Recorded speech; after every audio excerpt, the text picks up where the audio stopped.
అమ్మా! ఎందుకని? సరస్వతీదేవేమో ఒక పెద్ద రాయి మీద కూర్చుంటుంది.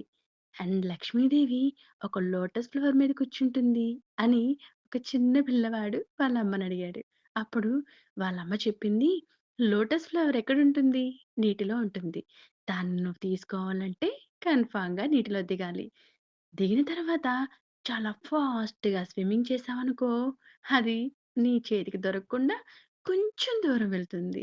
అలా నువ్వు స్విమ్మింగ్ చేయడం అదే వాటర్‌లో నువ్వు కొంచెం స్లోగా వెళ్ళావనుకో, ఆ ఫ్లవర్ నీకు దక్కుతుంది.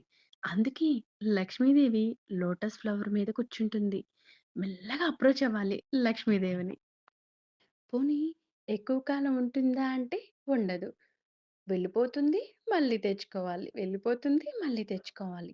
అదే సరస్వతీదేవనుకో, సరస్వతీదేవి ఒక రాయి మీద కూర్చుంటుంది అంటున్నావు కదా! రాయ నాలెడ్జ్ లాంటిది.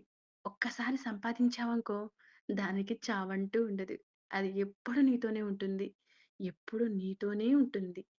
అందుకని లక్ష్మీదేవి లోటస్ ఫ్లవర్ మీద ఉంటుంది. సరస్వతీదేవి స్టోన్ మీద ఉంటుంది.